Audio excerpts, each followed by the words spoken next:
Hello friends, welcome back to the STM controller tutorials.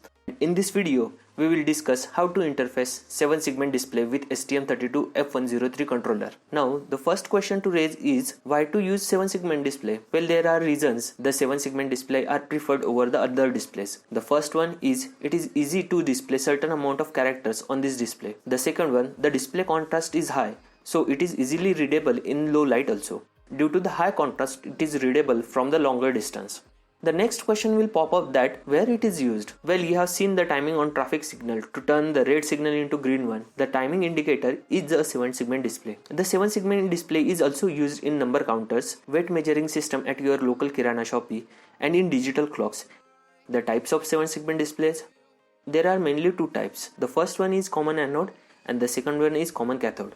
Here is how a 7-segment display looks like. There are 7 segments of LEDs.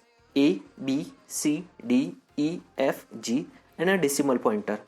When you look inside a common anode display, it will somewhat look like this. The anode of each LED is sorted together and the cathode terminals are taken out to control the display functions. We always connect a resistor in series with LED to control the current flow. Here, cathode of each LED segment in display is made common. So we have seen how 7-segment display looks like internally. We'll see how it works. The display type here is common anode and we have made VCC connected to common anode terminal of the display. To each cathode terminal coming out of the display, we have added a series resistor and a switch. The switch will control the flow of current for a particular segment in the display. When all switches are in open position, all segments are off. When the switch is closed, the current flows and the segment will glow. We will see which segment glow when a switch is closed. This will give us idea about which switch should be on or off to display a particular character.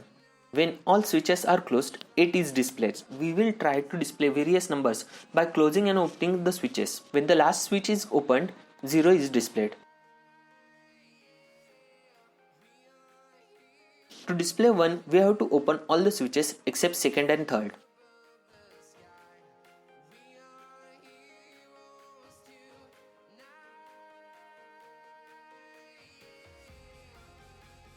To display 2, we have to glow the segments A, B, D, E and G.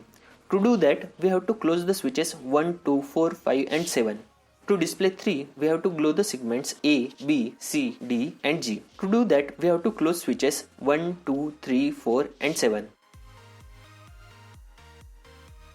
Similarly, we can find for displaying 4, 5 and other digits in the hexadecimal system. While trying to display the numbers, we will also note which switches should be open or closed. In common anode, the switches are connected to ground. Hence, when it is closed, we will mark it as 0, that is connected to ground, and we will mark open as 1. By doing this, we will get a tables of 0s and 1 for each digit as shown. I have already marked the switch positions and written all hex code for displaying each digit. We will need this while writing the code. Similarly, I have prepared a table for common cathode 7-segment display.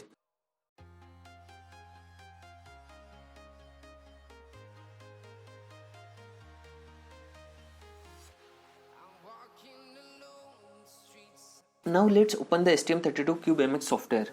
It is required to set the GPIO functionality of the pins on the STM32 controller. To set the GPIO output functionality, click on the GPIO pin and select GPIO output. I have already set the pins we may require.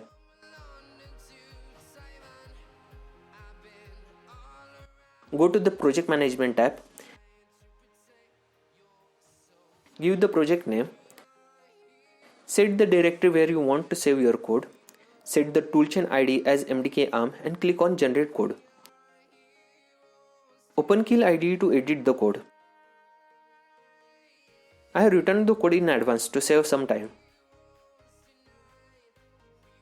Let's go into the main function.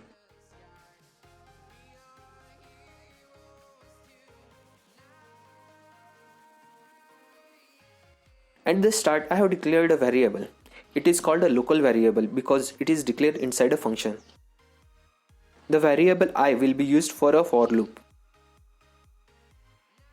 Now go to the while loop. Inside a while loop, you will see a for loop. And inside that I have written a function called dispcc. This for loop will call the display function 16 times and will again initialize the variable to 1. Now we will see what's inside the dispcc function. In the dispcc function, I have written few lines of code.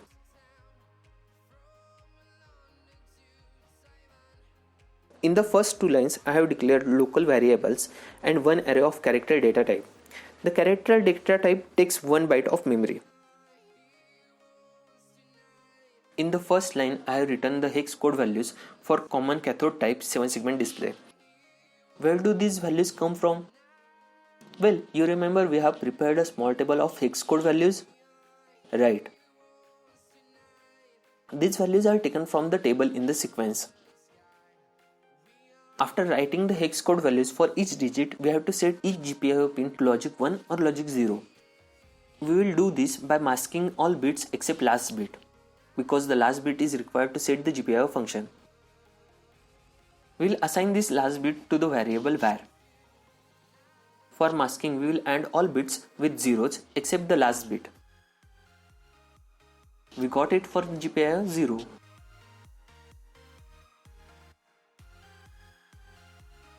For GPIO 1, we will left shift the original value by 1 and then mask with 0x01 and give the value to the variable var. This will set the GPIO 1 to the corresponding state.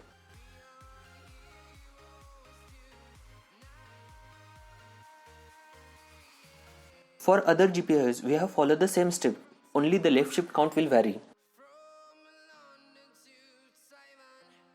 Now that we have written the code, let's try to build it and see if there are any errors or not.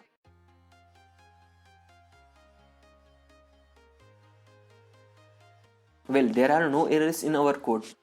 Let's go to the simulation. Double click on the controller, load the hex file and click on run. We will get the digits from 0 to F in the hexadecimal system. We have made the simulation for common cathode connection. So you can see that a common terminal is connected to ground.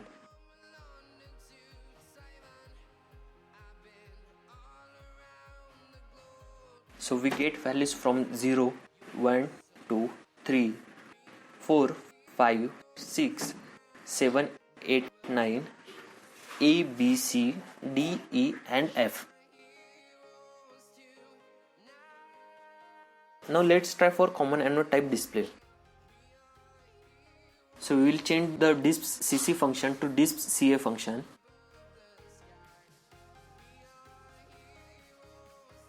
The only thing to change in the dispcc function is the hex code values.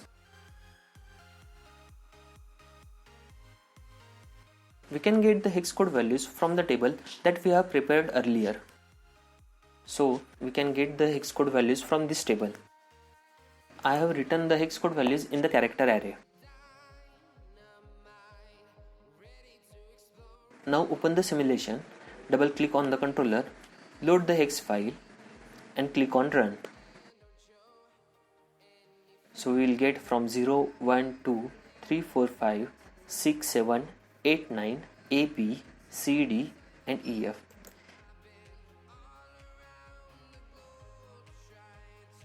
If you enjoyed the video, click on like, share and subscribe.